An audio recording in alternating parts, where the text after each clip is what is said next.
Please stand for the Pledge of Allegiance, followed by a moment of silence.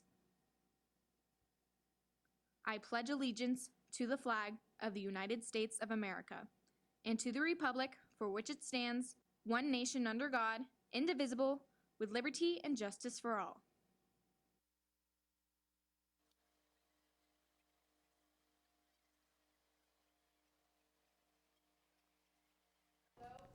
Coming up today on FST News, find out what's going on around Henderson this week and how you can still get a fresh donut in the morning right here at school.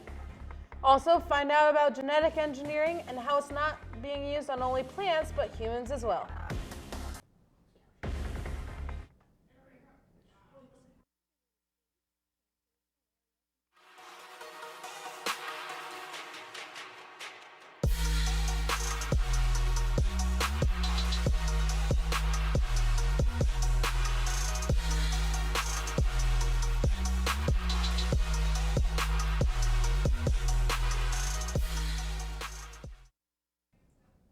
Good morning, Falcons. Today is Tuesday, October 25th. I'm Zach Salisbury. And I'm Kaylee Goodwin.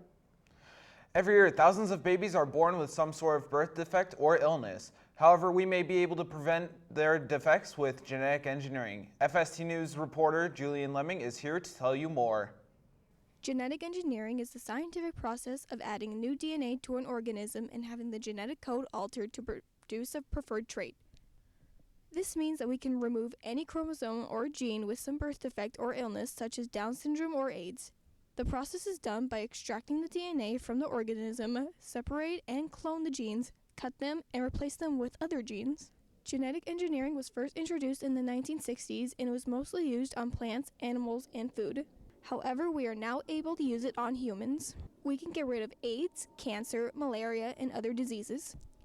Not only can we get rid of diseases, we can genetically modify our babies before they're even born, which means we can now determine their eye color, hair color, and give them anything we want, such as advanced intelligence or super strength.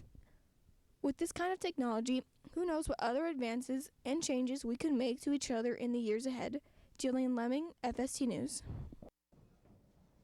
Thanks, Julian. For more information, go to fstnews.com and look under the tab Local News. If you ever forget to eat breakfast in the morning, don't worry. FST News will be selling Krispy Kreme donuts every morning for the rest of this week in front of the cafeteria starting at 6:30 a.m. So make sure to get here early. They are only $1 each. If you're planning on going to college out of state and have demonstrated commitment to serving your school, community, or church, then you should consider applying for the University of Dayton's Leadership in Service Scholarship. If you have any questions or are interested, see Jeff Doyle in the counseling office. Now over to FST News' Jocelyn Perez with this week's Henderson Happening. Thanks, Zach. Starting off this week in Henderson, we have some Halloween fun. On Thursday, October 27th from 6 to 8:30 p.m. at the Black Mountain Recreation Center for just $3, you can attend the Trunk or Treat event. Henderson offers a safe trick-or-treating experience, an evening full of safe and festive Halloween fun. Put on your costumes and follow the trick-or-treat trail in the parking lot of the Recreation Center, where treats are passed out from the trunks of festively decorated cars. Also at the event, there will be a costume contest available to anyone interested in signing up. Continuing with the Halloween fun, the Whitney Ranch Indoor Pool is hosting a haunted ranch from 7 to 9 p.m. on Friday, October 28th, Saturday, October 29th, and Monday, October 31st. For just $7 a person, you can experience the Haunted Ranch House Tour. Besides the spine-tingling haunted house tour, the event also offers a less scary version for kids, carnival games for everyone, bounce houses, and a trick-or-treat trail.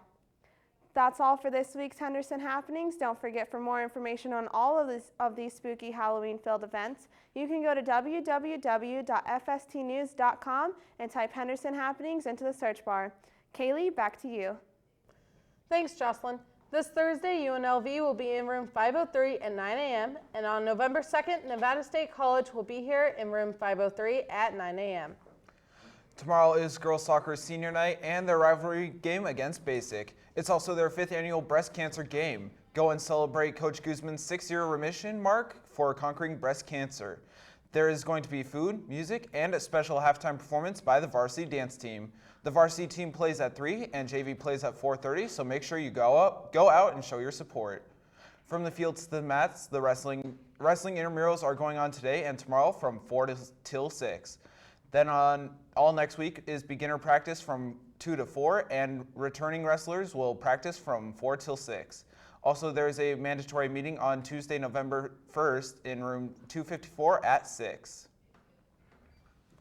That's all the news we have for you today. From all of us at FST News to you, have a terrific Tuesday, Falcons.